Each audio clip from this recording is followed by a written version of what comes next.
Welcome learners. I am Dr. T. Gangaram, lecturer in statistics, SBA Government College, Srikalahasti.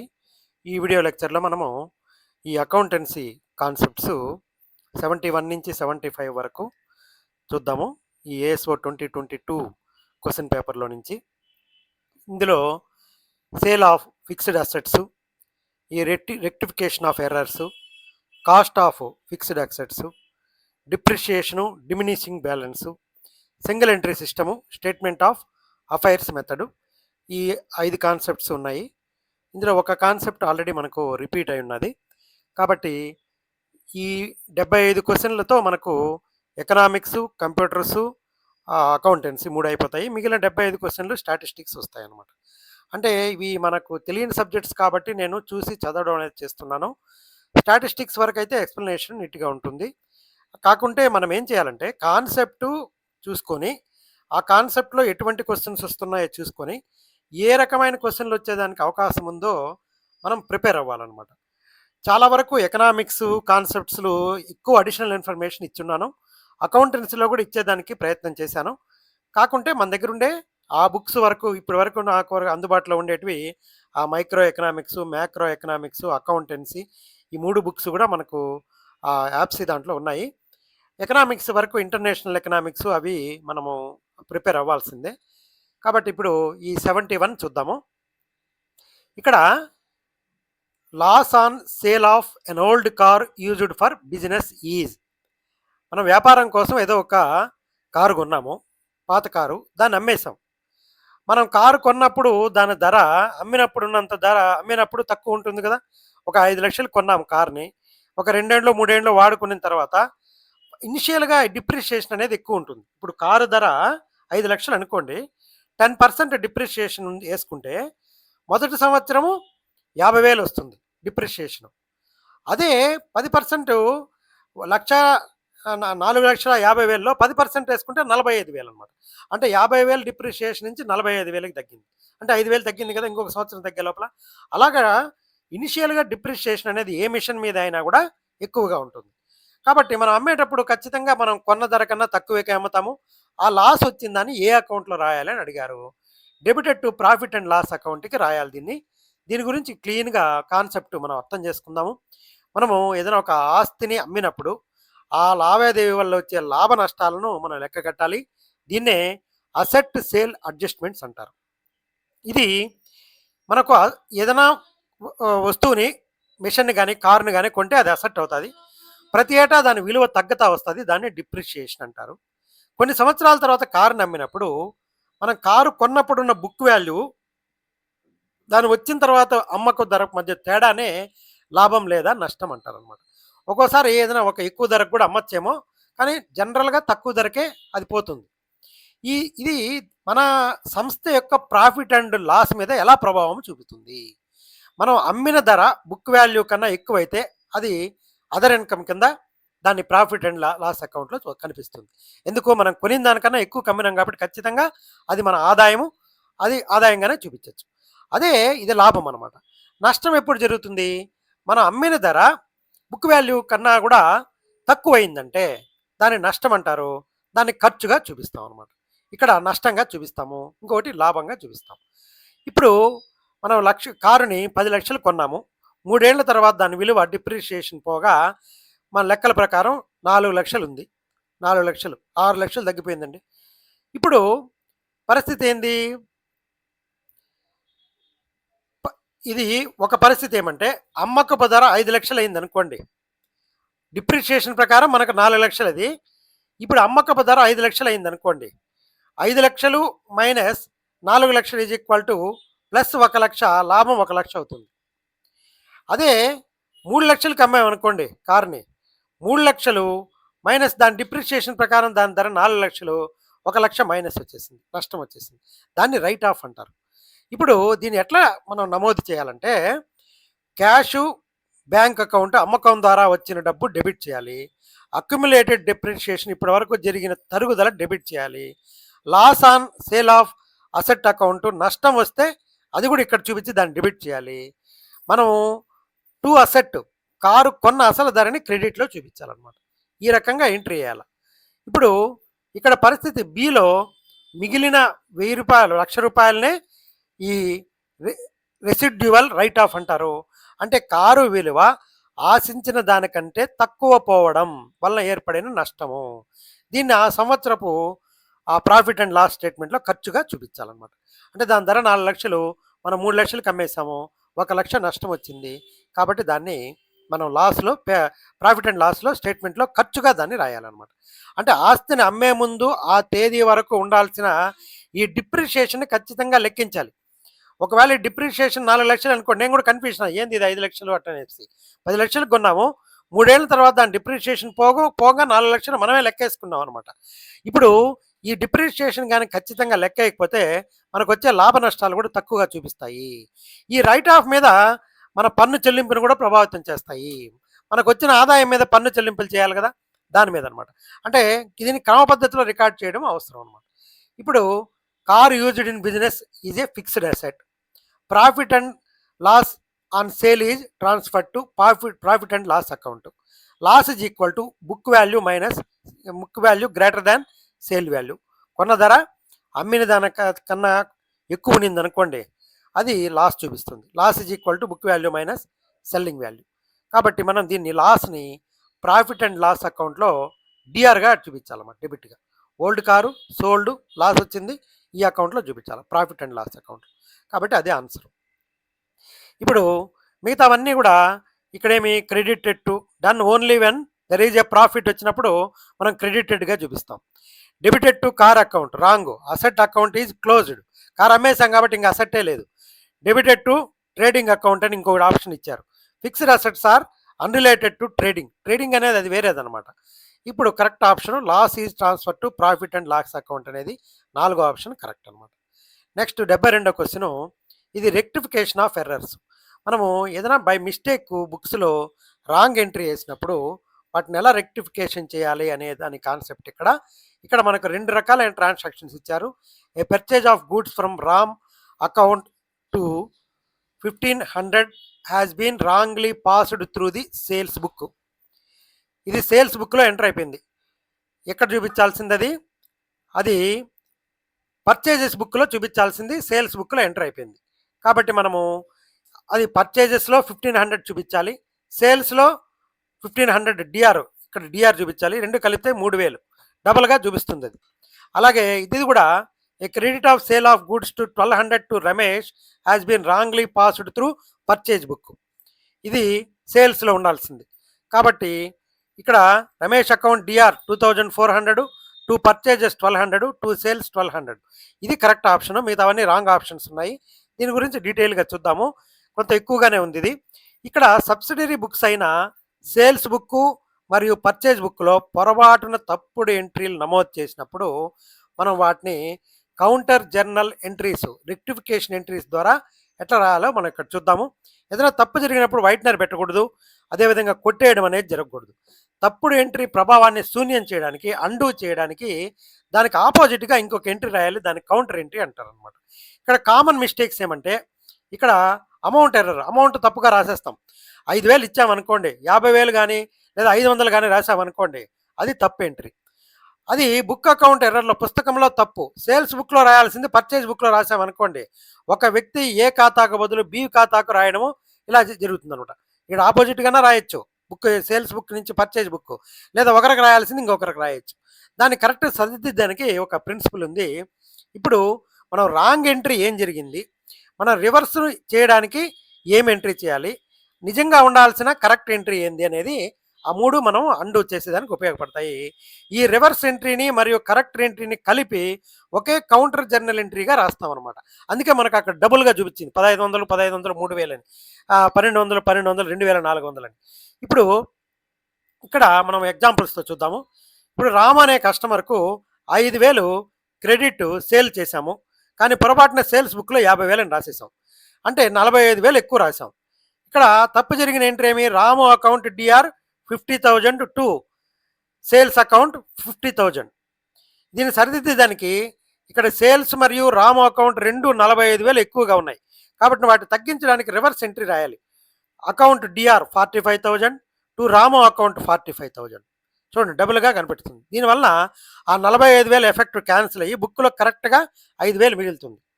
పొరపాటు ముందుండే ఆ 50,000 పోయేసి ఈ 45,000 తగ్గించేస్తే 5,000 మిగులుతుంది అనమాట. అలాగే ఇక్కడ ఇంకొక ఎగ్జాంపుల్, శివ నుంచి 10,000 విలువైన వస్తువులు కొన్నాము పర్చేజు, కానీ పొరపాటున దాన్ని సేల్స్ బుక్లో ఎంటర్ చేసాము. ఇది చాలా ముఖ్యమైన తప్పు. మనం కొనుగోలు ఎక్స్పెన్సెస్ చూపించాల్సింది పోయి ఇన్కమ్గా చూపించాము. దీన్ని అండూ చేయడానికి కౌంటర్ ఎంట్రీ ఎలా ఉంటుందంటే, ఇక్కడ wrong entry Shiva account DR 10,000 to sales account 10,000. Correct entry ఏమి, purchase account DR 10,000 to Shiva account 10,000 అని రాయాలి. ఇప్పుడు మనం రెక్టిఫికేషన్ చేసేదానికి తప్పు సేల్స్ని క్యాన్సిల్ చేయడానికి సేల్స్ను డెబిట్ చేయాలి, కరెక్ట్ పర్చేజ్ని రికార్డ్ చేయడానికి పర్చేజ్ని డెబిట్ చేయాలన్నమాట. కాబట్టి శివ అకౌంట్ను డబుల్ అమౌంట్తో క్రెడిట్ చేయాలి. అందుకని మనం అక్కడ 1,500 ఉంటే మనము 3,000 రాసామన్నమాట. ఇప్పుడు ఈ journal entry purchase account DR సరైన కొనుగోలు నమోదుకు 10,000. ఇదే విధంగా సేల్స్ అకౌంట్ డిఆర్ తప్పుడు అమ్మకాన్ని రద్దు చేయడానికి ఈ 10,000. కాబట్టి ఈ శివ ఖాతా సర్దుబాటుకు శివ అకౌంట్ 20,000 క్రెడిట్ కింద చూపించేస్తుంది అనమాట. ఇది లాభ నష్టాల నివేదిక మీద దీని ప్రభావం ఎలా ఉంటుందంటే, ఒకవేళ సేల్స్ బుక్లో ఎక్కువ చూపిస్తే లాభం కనిపిస్తుంది మనకు, గ్రాస్ ప్రాఫిట్. పర్చేజ్ బుక్లో తప్పులు జరిగితే ఖర్చులు మారిపోతాయి. కౌంటర్ జనరేట్ చేయడం మాత్రమే ట్రయల్ బ్యాలెన్స్ మనకు వస్తుంది. కౌంటర్ జర్నల్ ఎంట్రీలు జనరేట్ చేయడం ద్వారా మాత్రమే ట్రయల్ బ్యాలెన్స్ మరియు ఫైనల్ అకౌంట్స్ కరెక్ట్గా వస్తాయి అన్నమాట. కాబట్టి ఇది క్లియర్గా చూసుకోవాలి. ఇప్పుడు ట్రయల్ బ్యాలెన్స్ చేయడానికి ముందు తర్వాత తప్పులు సరిదిద్దే విధానంలో చాలా తేడా ఉంది. అంటే ముందు చేయొచ్చు, తర్వాత చేయొచ్చు. ముఖ్యంగా ట్రయల్ బ్యాలెన్స్ తర్వాత వచ్చే తేడాలను మనం టెంపరీగా దాచడానికి ఈ సస్పెన్స్ అకౌంట్ అనే దాన్ని వాడతాం అనమాట. ఇది అనామత ఖాతా, సస్పెన్స్ అకౌంట్. ఈ రెండింటికి మధ్య తేడాని మనము సస్పెన్స్ అకౌంట్ని అర్థం చేసుకుందాము. ఇప్పుడు ఒకవైపు తప్పులు వర్సెస్ రెండు వైపుల తప్పులు, 1 సైడెడ్ వర్సెస్ 2 సైడెడ్ ఎర్రర్స్. ఈ విధానంలోకి వెళ్ళే ముందు మనకు ఒక చిన్న తేడా తెలియాలి. ఇక్కడ 2 సైడెడ్ ఎంట్రీ ఎర్రర్స్ అంటే ఏమంటే, ఇవి డెబిట్ క్రెడిట్ రెండింటిని ప్రభావితం చేస్తాయి. మనం రాముకు అమ్మిన సరుకులను అసలు రికార్డే చేయకపోవడము, ఇది ట్రయల్ బ్యాలెన్స్ను అంగీకారానికి అడ్డు రావు. ఇక్కడ 1 సైడెడ్ ఎర్రర్స్ ఒకవైపు తప్పులు ఏదైనా ఖాతాను మాత్రమే ప్రభావితం చేస్తాయి. సేల్స్ బుక్లో టోటల్ 1000 తక్కువగా కూడడం వల్ల ట్రయల్ బ్యాలెన్స్ టాలీ అవ్వదన్నమాట. ఇప్పుడు బిఫోర్ ప్రిపేరింగ్ ట్రయల్ బ్యాలెన్స్ ఇక్కడ ఏమవుతుందంటే, ఇంకా ట్రయల్ బ్యాలెన్స్ వేయలేదు మనం, ఇక్కడ అసలు సస్పెన్స్ అకౌంట్ అనే పదమే వాడమన్నమాట. ఇటు రెండు వైపులా తప్పులు, వీటిని ఎప్పట్లాగే సాధారణ రెక్టిఫికేషన్ జర్నల్ ఎంట్రీ ద్వారా సర్దిద్దుతాము. ఒకవైపు తప్పులు ఉన్నాయనుకోండి, దీనికోసం ప్రత్యేకంగా జర్నల్ ఎంట్రీ రాయాల్సిన అవసరం లేదు. ఏ లెడ్జర్ ఖాతాలో తప్పు జరిగితే ఆ ఖాతాలోకి వెళ్ళి నేరుగా చిన్న స్టేట్మెంట్ రాసి దాన్ని సర్దుబాటు చేస్తాము. ఇప్పుడు ఉదాహరణకి పర్చేజ్ బుక్లో టోటల్ 500 తక్కువగా గుండాం అనుకోండి, అప్పుడు పర్చేజ్ అకౌంట్కి వెళ్ళి డెబిట్ వైపున to undercasting the purchase book 500 అని రాస్తే సరిపోతుంది. జనరల్ ఎంట్రీ మనకు అవసరం లేదనమాట. ఇప్పుడు ట్రయల్ బ్యాలెన్స్ తయారు చేసిన తర్వాత ఏం చేయాలంటే, ఒకసారి ట్రయల్ బ్యాలెన్స్ తయారు చేసిన తర్వాత ఒకవైపు తప్పుల వలన debit total credit total match కావు కాబట్టి అప్పుడు అకౌంటెంట్లో ఆ తప్పు ఎక్కడుందో వెతకడానికి చాలా టైం పడుతుంది. ప్రస్తుతానికి ఆ తేడా మొత్తాన్ని ఈ సస్పెండ్ అకౌంట్లో వేసేసి తాత్కాలికంగా టాలీ చేస్తారనమాట. ఈ దశలో ఒకవైపు తప్పులను కూడా జర్నల్ ఎంట్రీ ద్వారానే సర్దిద్దాలి. ఎక్కడైతే రెండో అకౌంట్ దొరకదో అక్కడ సస్పెండ్ అకౌంట్స్ను వాడాలన్నమాట. ఇప్పుడు ఈ రెండు వైపులా తప్పులు జరిగితే వీటిలో మార్పు ఉండదు, పాత పద్ధతిలోనే రెక్టిఫికేషన్ ఎంట్రీ రాస్తాం. సస్పెండ్ అకౌంట్ అవసరమే ఉండదు. ఒకవైపు తప్పులు జరిగితే ఇక్కడే సస్పెన్స్ అకౌంట్ రంగంలోకి వస్తుంది. మనము పర్చేజ్ బుక్లో టోటల్ 500 తక్కువగా కూడినాము, కానీ ఇప్పుడు ట్రయల్ బ్యాలెన్స్ అయిపోయింది. దీని పరిష్కారం ఏమి, మళ్ళీ 500తో డెబిట్ చేయాలి. కానీ క్రెడిట్ చేయడానికి ఇంకొక అకౌంట్ లేదు, ఎందుకంటే తప్పు జరిగింది కేవలం పర్చేజ్ బుక్ కూడికలోనే కాబట్టి క్రెడిట్ స్థానంలో సస్పెన్స్ అకౌంట్ అని పెడతాం అనమాట. ఇక్కడేమి purchase account DR 500 to suspense account AC 500, ఇది కరెక్ట్ సరిపోతుంది అక్కడికి. ఇక్కడ చూడండి క్లుప్తంగా తేడాల పట్టిక, కంపారిజన్ టేబుల్. ఇప్పుడు సస్పెన్స్ అకౌంట్ ఎప్పుడు వాడతామంటే, ట్రయల్ బ్యాలెన్స్కి ముందర అసలు వాడం. ట్రయల్ బ్యాలెన్స్ తర్వాత ఒకవైపు తప్పులను సర్దిద్దడానికి తప్పనిసరిగా వాడాలి. ఒకవైపు తప్పుల సవరణకు లెడ్జర్ ఖాతాలో నేరుగా నోట్ స్టేట్మెంట్ రాసి సరి చేసేయచ్చు ముందైతే. తర్వాత అయితే సస్పెన్స్ అకౌంట్ ఉపయోగించి ప్రాపర్ జర్నల్ ఎంట్రీ రాస్తారు. రెండు వైపులా తప్పులు సవరణ చేయాలంటే ట్రయల్ బ్యాలెన్స్కి ముందర రెక్టిఫికేషన్ జర్నీ ఎంట్రీ ద్వారానే అవుతుంది. ఇక్కడ రెక్టిఫికేషన్ జర్నీ ఎంట్రీ ద్వారా మార్పు లేదు. ఇది ఈజీగా ఉండేది ఫీచర్ ఏమంటే, మనకు ట్రయల్ బ్యాలెన్స్కి ముందర అకౌంట్స్ క్లోజ్ అవ్వవు కాబట్టి తప్పులు సరిదిద్దడం సులువు. ట్రయల్ బ్యాలెన్స్కి ముందైతే ఒకవేళ ట్రయల్ బ్యాలెన్స్ అయిపోయింది అనుకోండి, కొంచెం సంక్లిష్టము, అన్ని తప్పులు దొరికాక సస్పెన్స్ అకౌంట్ బ్యాలెన్స్ 0 అవ్వాలి. అది కష్టమైపోతుంది. ఇప్పుడు అన్ని తప్పులను కనుగొని సరిదిద్దిన తర్వాత అది ఆటోమేటిక్గా 0 అయిపోయిందంటే క్లోజ్ అయిపోతుంది. ఒకవేళ ఫైనల్ అకౌంట్స్ తయారు చేయడానికి సమయానికి సస్పెండ్ అకౌంట్ క్లోజ్ కాకపోతే దాన్ని డెబిట్ బ్యాలెన్స్ ఆస్తుల వైపు, క్రెడిట్ బ్యాలెన్స్ని అప్పుల వైపు చూపించేస్తారనమాట. ఇప్పుడు ఈ రెక్టిఫికేషన్ ఎంట్రీస్ అనేది చూద్దాము. Wrong entry must first be cancelled and then correct entry should be passed. అంటే రెండు అక్కడే కనపడాలి. ఇక్కడ purchase from Ram 1500 recorded as sales. కాబట్టి రాంగ్ ఏమి, రామ్ అకౌంట్ డిఆర్. కరెక్ట్ ఏమి, పర్చేజ్ అకౌంట్ డిఆర్ అవ్వాలి. Hence Ram account should be receive 3000, double అవుతుంది. అదేవిధంగా sales account credit sale to Ramesh 1200 entered in purchase book, need reversal plus correct entry. ఇక్కడ ఏముంది, రెండు correct చేయాలి. Wrong entry, reverse, correct entry రెండు అక్కడే కనపడతాయి. Purchases account DR 1500, sales account DR 1500 to Ram account 3000. ఇక్కడ Ramesh account DR 2400 to purchase account 1200 to sales account 1200. పొరపాటున మనం రాసాం కదా, అందుకని ఆ రెండు అక్కడే చూపించాలన్నమాట. అప్పుడు టాలీ అయిపోతాయి. ఇప్పుడు ఇది కాస్ట్ ఆఫ్ ఫిక్స్డ్ అసెట్స్. ఇక్కడ మనము మిస్టర్ మెహ్రా డిసెంబర్ 2021న 5,000 రూపాయలకి ఒక మిషన్ని కొనుగోలు చేశారు. యంత్రాన్ని ఫ్యాక్టరీకి తీసుకురావడానికి లోడింగ్ ఖర్చులు, క్యారేజ్ ఖర్చుల కోసం 20,000 చెల్లించాడు. కర్మాగారంలో యంత్రాన్ని అమర్చించినందుకు అతను 35,000 వెచ్చించాడు. మెషినరీ ఖాతాకు డెబిట్ చేయబడే మొత్తాన్ని లెక్కించండి. ఇది సేమ్ అని మనం already similar to question concept 66 అనమాట. అంటే మనం ఒక యంత్రాన్ని కొనుగోలు చేసిన తర్వాత ఆ యంత్రాన్ని తీసుకొని వచ్చి అక్కడ ఇన్స్టాల్ చేసి ఆ మెషినరీ అతను ఎవరైనా సర్వీస్ మ్యాన్ వచ్చి అతనికి ఇచ్చిన ఖర్చులు, ట్రాన్స్పోర్టేషన్ ఖర్చులు అన్నీ కూడా మనం మెషిన్ అకౌంట్కే మనం డెబిట్ చేస్తామని చెప్పాం కదా. కాబట్టి 20,000, 3,500 కూడా ఈ 5 లక్షలు కలిపేసి 5,55,000, ఈ 55,000 కలిపి మొత్తం ఇది చూపించాలి. ఇది కరెక్ట్ అనమాట. దీని గురించి డీటెయిల్గా మనం అక్కడే చర్చించాం కాబట్టి దీని గురించి నేను ఇక్కడ చెప్పడం లేదు. ప్రీవియస్ మన 75వ వీడియోలో ఉంది, అది చూడండి ఒకసారి. ఇక్కడ అకౌంటింగ్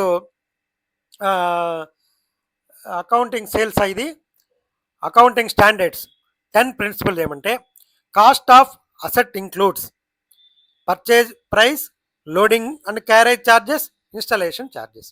కాబట్టి 5 లక్షలు ప్లస్ 20,000 ప్లస్ 35,000, 5,55,000 చూపించాలి. ఒక మిషన్ కాస్ట్ ఆఫ్ అసెట్ ఎప్పుడు అవుతుందంటే ఆ మిషన్ ధర, దాని క్యారేజు, ఇన్స్టాలేషన్ 3 కలిస్తేనే కాస్ట్ ఆఫ్ అసెట్ అవుతుంది. దీని తర్వాతే మనకు అది రెవెన్యూ ఎక్స్పెన్సెస్ అనేవి స్టార్ట్ అవుతాయి అన్నమాట. ఇప్పుడు ఇది కరెక్ట్. మిగతావన్నీ కూడా ignores additional expenses, installation omitted, carriage omitted, includes all costs. Next diminishing balance method. ఇక్కడ మనము యంత్రం ధర 20,000 మరియు తరుగుదల 10%. కంపెనీ తరుగుదల యొక్క క్షీణిస్తున్న బ్యాలెన్స్ పద్ధతిని అనుసరిస్తుంది. అంటే ఏమి ఇక్కడ ఈ డిమినిషింగ్ అనమాట. అది ప్రతి సంవత్సరము డిమినిషింగ్ బ్యాలెన్స్, కాన్స్టెంట్ బ్యాలెన్స్ కాదు, డిమినిషింగ్ బ్యాలెన్స్ పద్ధతిని అనుసరిస్తుంది. యంత్రం యొక్క ఉపయోగకరమైన జీవితకాలం 5 సంవత్సరాలు. 3వ సంవత్సరంలో లాభాలు మరియు నష్టాల ఖాతాకు విధించబడే తరుగుదల ఎంత అని చూడమన్నాడు. అంటే ప్రతి సంవత్సరము కూడా 20,000లో 10% తగ్గిపోతూ వస్తుంది. 3వ సంవత్సరంలో మనము ఈ ప్రాఫిట్ అండ్ లాస్ అకౌంట్కు మనం ఎంత డిప్రిషియేషన్ చేయాలా అనేది లెక్కించమన్నాడు. ఇది 1,650 రూపాయలు కరెక్టు. ఎలా అవుతుందో అది చూద్దాం. మనం ఇది కొంచెం డీటెయిల్గా చూద్దాము. ఇక్కడ ఫిక్స్డ్ అసెట్ని వాల్యూ లెక్కించడానికి ఉపయోగించే మన మంచి ప్రజాదరణ పొందినది డిమినిషింగ్ బ్యాలెన్స్ మెథడ్ అనమాట. దీన్ని రెడ్యూసింగ్ బ్యాలెన్స్ మెథడు లేదా రిటర్న్ డౌన్ వాల్యూ మెథడ్ అని కూడా అంటారు. WDV మెథడ్ అని కూడా అంటారు. దీన్ని క్షీణోపాంత తరుగుదల పద్ధతి అంటారు. ప్రతి సంవత్సరము ఒక నిర్ణీత శాతం చొప్పున ఆస్తి యొక్క తరుగుదల అసలు ధరపై కాకుండా తరుగుదల తీసివేయగా మిగిలినదే ఈ రిటర్న్ డౌన్ వాల్యూ అనమాట. కాబట్టి సంవత్సరాలు గడిచే కొద్దికి ఈ డిప్రిషియేషన్ అమౌంట్ తగ్గుతూ వస్తుందన్నమాట. ఇది ఇక్కడ ఈ పద్ధతి యొక్క ముఖ్యమైన సూత్రాలు ఏమంటే మనం ప్రతి సంవత్సరం కూడా తరుగుదల 10% కానీ 20% కానీ ఒకేలాగా ఉంటుంది. మనము డిక్లైనింగ్ బేస్ తరుగుదలను ఎప్పుడు ఆస్తి యొక్క ప్రస్తుత book value, opening book value పైనే లెక్కిస్తారు. ఇక్కడ ప్రాక్టికాలిటీ ఏమంటే మోటార్ వాహనాలు, కంప్యూటర్లు, ప్లాంట్ అండ్ మెషినరీ వంటి ఆస్తులకు ఇది చాలా అనువైనది. ఎందుకంటే ఇవి ప్రారంభ సంవత్సరాల్లో ఎక్కువ విలువను కోల్పోతాయి. అలాగే వయసు పెరిగే కొద్దికి వీటికి రిపేర్ ఖర్చులు కూడా పెరిగిపోతాయి అన్నమాట.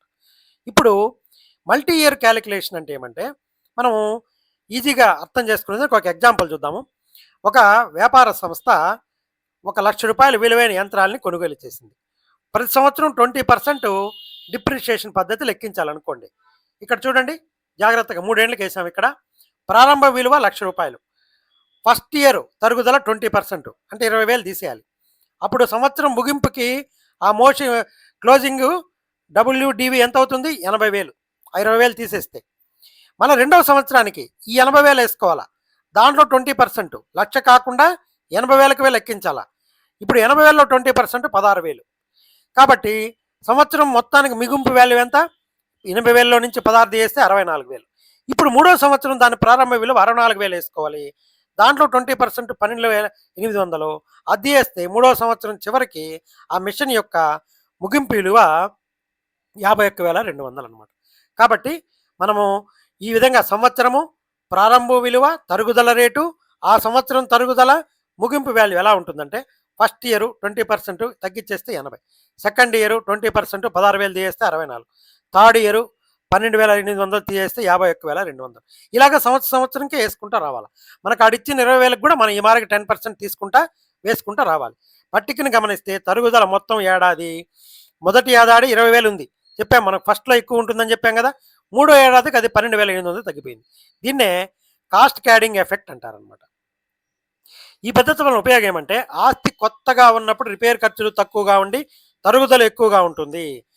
అన్ని సంవత్సరాల్లో ఇది పాతబడుకున్న కొద్దికి రిపేర్లు ఖర్చులు పెరిగి తరుగుదల తగ్గిపోతుంది. దీనివల్ల ప్రాఫిట్ అండ్ లాస్ స్టేట్మెంట్ పడే భారము డిప్రిషియేషను ప్లస్ రిపేర్స్ అన్ని సంవత్సరాల్లో దాదాపు సమానంగా ఉంటుందన్నమాట.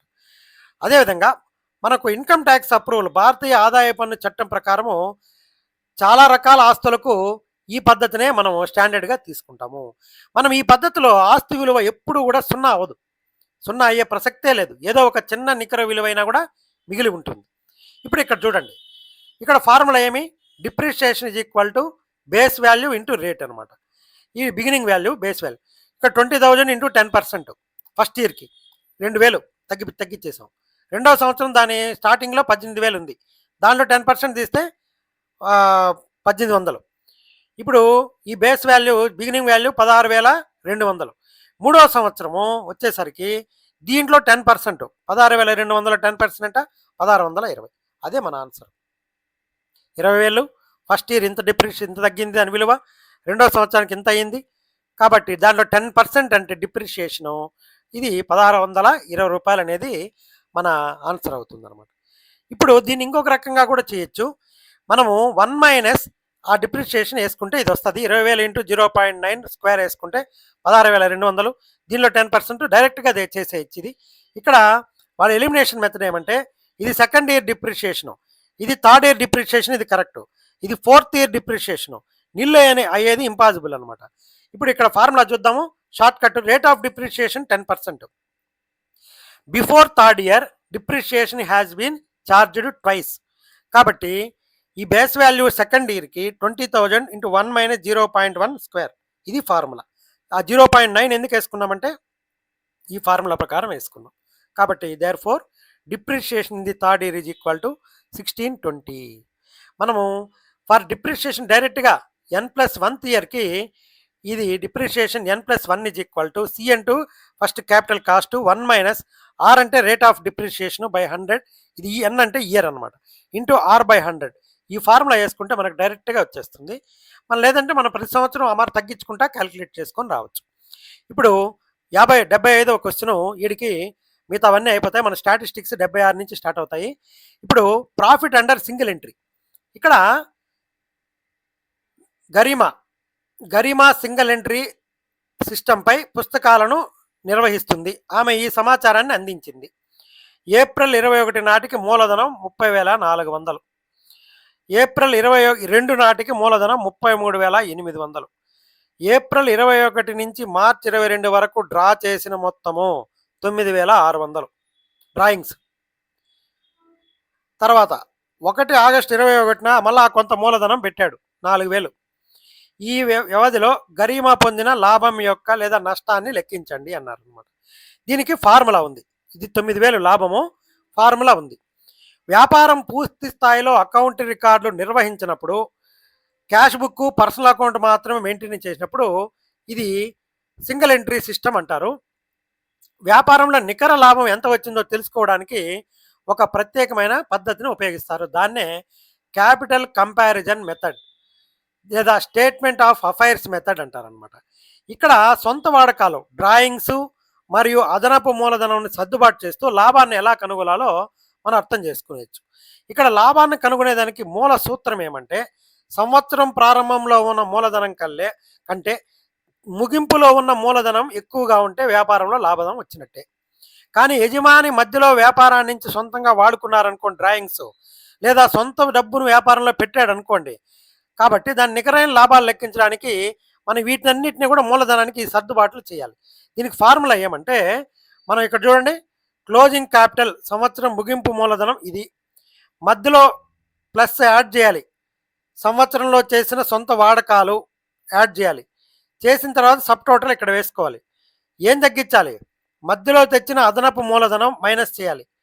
అడ్జస్టెడ్ క్లోజింగ్ క్యాపిటల్ ఇది ఉంటుంది ఇక్కడికి, తర్వాత మైనస్ చేయాలి లెస్ ఓపెనింగ్ క్యాపిటల్ సంవత్సరం ప్రారంభం మూలధనం మైనస్ చేయాలి ఇక్కడ. అప్పుడు మనం నికరమైన లాభం అనేది వస్తుంది. దీన్ని ఇక్కడ సొంత వాడకాలు ఎందుకు కలపాలంటే, యజమాని కనుక సొంతానికి వాడుకోకపోయి ఉంటే ముగింపు మూలధనం ఇంకా ఎక్కువగా ఉండేది కాబట్టి అసలైన సంపాదన తెలియడానికి దీన్ని ముగింపు మూలధనానికి కలపాలి, ఇక్కడ యాడ్ చేయాలి. ఇక్కడ అదనపు మూలధనం ఎందుకు తీసేయాలంటే, ముగింపు మూలధనం పెరగడానికి యజమాని సొంతంగా తెచ్చిన అదనపు డబ్బు కూడా ఒక కారణం. అది సంపాదించిన లాభం కాదు కాబట్టి దాన్ని తీసేయాలి. అది ఇక్కడ మైనస్ అనమాట. కాబట్టి ఎగ్జాంపుల్ చూద్దాము. ఇప్పుడు ఓపెనింగ్ క్యాపిటల్ ఏప్రిల్ 1కి 2 లక్షలు అనుకోండి. ముగింపు మూలధనము మార్చి 31కి 3,50,000 అయింది. సొంత వాడకాలు 50,000, అదనపు మూలధనం 30,000. ఇప్పుడు ఏమవుతుంది?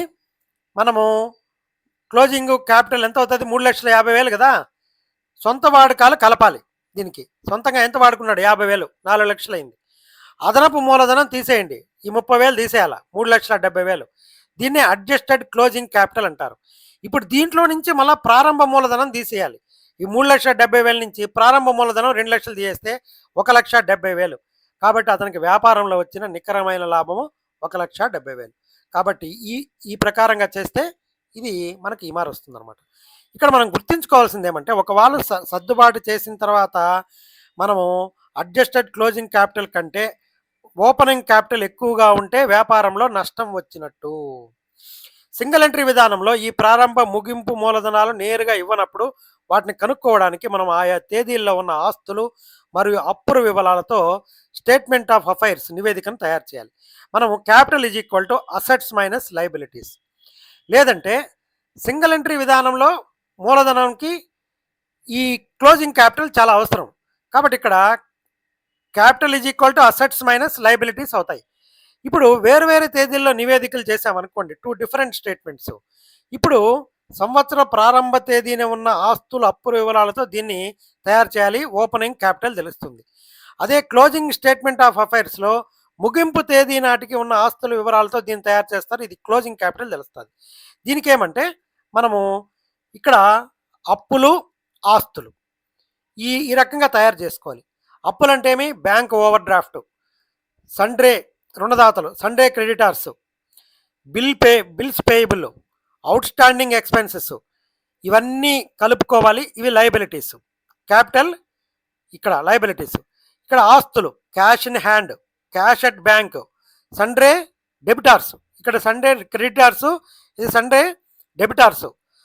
రుణదాతలు రుణగ్రస్తులు, ఇది stock in trade, bills receivable, furniture and fixtures, plant and machinery, ఇవన్నీ యాడ్ చేయాలి.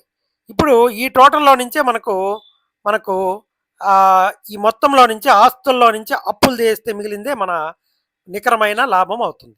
ఇప్పుడు ఆస్తులు ప్రారంభంలో 10,000, ముగింపులో 15,000, రుణగ్రస్తులు ప్రారంభంలో 40,000, ముగింపులో 60,000 ఉన్నారు.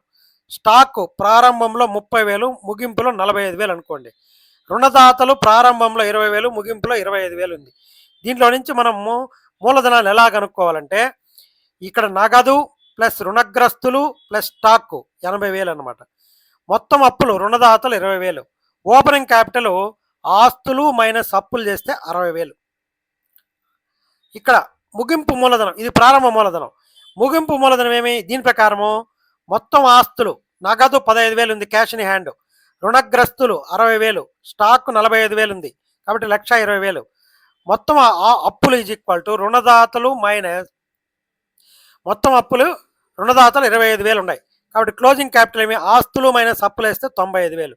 ఇప్పుడు సర్దుబాట్లు ఎక్కడ చేయాలంటే, చెల్లించాల్సిన ఖర్చులు, మనకు డిప్రిషియేషను, ఇవన్నీ కూడా సర్దుబాటు ఇచ్చినప్పుడు ఎప్పుడు కూడా క్లోజింగ్ స్టేట్మెంట్ ఆఫ్ అఫైర్స్ తయారు చేసేటప్పుడు అప్పుల నుంచి తీసేయడం, కలపడం చేయాలి. ప్రారంభ నివేదికలు ఎలాంటి సర్దుబాట్లు చేయకూడదు. ఇలాగా కనుక్కున్న ఓపెనింగ్ క్లోజింగ్ క్యాపిటల్ విలువను మునుపటి కాన్సెప్ట్ ఫార్ములాలో ప్రవేశపెట్టి నికర లాభం తేవాలన్నమాట. కాబట్టి ఇప్పుడు మనకి ఇక్కడైతే సింపుల్గా వచ్చేస్తుంది.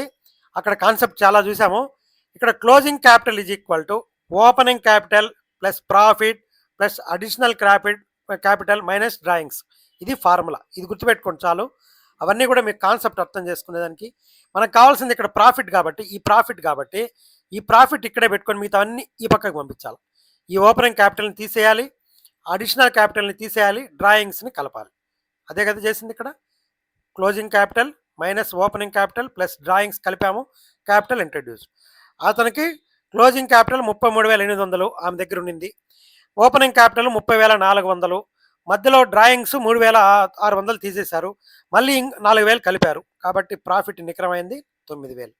కాబట్టి ఇది మనం చూడండి, క్లోజింగ్ క్యాపిటల్కి మనం 60 ఇవ్వాలంటే ఓపెనింగ్ క్యాపిటల్కి ప్రాఫిట్ కలపాలి, డ్రాయింగ్స్ తీసేయాలి, అప్పుడు క్లోజింగ్ క్యాపిటల్ అనేది వస్తుంది. ప్రాఫిట్ ఈజ్ ఈక్వల్ టు ఇది అనమాట. ఇది కరెక్టు. ఇక్కడ ఇది లాస్ అన్న 9,000 చూపించారు, లాస్ కాదు, అది ప్రాఫిట్. కాబట్టి మనకి ఈ ఫార్ములా తెలిస్తేనే మనకు అది ప్రాఫిటా లాసా తెలుస్తుంది. కాబట్టి జాగ్రత్త గుర్తుపెట్టుకోండి, closing capital is equal to opening capital plus profit minus additional capital minus drawings. ఈ ముందు ఇచ్చినవంతా కూడా మనం కంటెంట్ని అర్థం చేసుకునేదానికి, ఒకవేళ మీకు వేరే రకంగా ఇస్తే మీరు ఎలా తయారు చేయాలా అనేది చూసుకునేదానికి ఒకసారి చూసి పెట్టుకోండి, ఈజీగా ఉంటుంది. కాబట్టి మనము ఈ చాట్ జీపీటీకి, జెమినైకి థ్యాంక్స్ చెప్పుకుంటూ క్లోజ్ చేస్తున్నాను. మనము స్టాటిస్టిక్స్ కాన్సెప్ట్స్ నెక్స్ట్ క్లాస్లో నుంచి స్టార్ట్ చేస్తాం. Wish you all the best.